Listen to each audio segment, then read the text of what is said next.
Bonjour, mise en route de la chaudière chez les Girardot. Première chose, disposer le bois dans le fond de la chaudière jusqu'aux 3/4. Ensuite, disposer le papier, puis quelques lattes pour entamer la combustion. Allumer la chaudière vers 18-19 heures et 2 charges. Donc une charge de départ et une recharge suffiront pour la soirée. La deuxième charge sera à mettre vers 20h30. Vérifiez le thermomètre du grand ballon bleu. Quand celui-ci atteint 80 degrés, réduire l'ouverture, l'entrée d'air de la chaudière avec le bouton. Réduire donc de manière à ce que la température ne monte pas au-delà de 80. On peut également contrôler la température sur le régulateur. Là, actuellement, la température est de 43 degrés.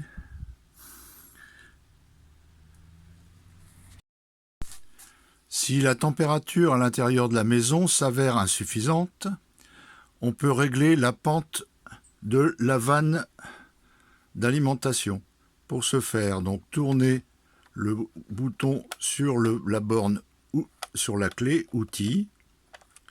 Ensuite, tournez pas à pas jusqu'à le point 14 et au point 14, appuyez sur la touche OK pour le faire clignoter et régler une pente supérieure avec le bouton du bas de manière à se situer entre 1 et 1,5. Plus on augmente la pente, plus la température dans les radiateurs sera élevée. Quand vous avez terminé de régler la pente, on la laisse ici à 1, appuyez sur OK.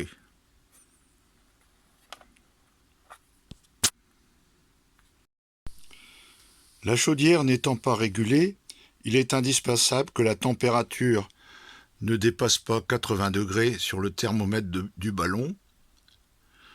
Donc pensez bien à ralentir l'entrée d'air, de manière à ce que la température se stabilise autour de 80 degrés. Néanmoins, il y a une vanne de sécurité qui refroidit la chaudière en cas de surchauffe, mais il vaut mieux éviter de la laisser fonctionner puisque chauffer de l'eau pour la refroidir ensuite, c'est un peu contre-productif. L'eau chaude sanitaire est produite par les panneaux solaires, par l'alimentation de la chaudière et également par l'électricité. On peut contrôler la température du ballon sur le thermomètre qui se situe en haut du ballon. Si le thermomètre était trop bas, on peut forcer l'alimentation électrique par le compteur au-dessus du frigo. Pour forcer l'alimentation du chauffe-eau d'eau chaude sanitaire, il suffit dans la journée d'enclencher le télérupteur sur I. Dans le cas contraire, il se fait automatiquement la nuit.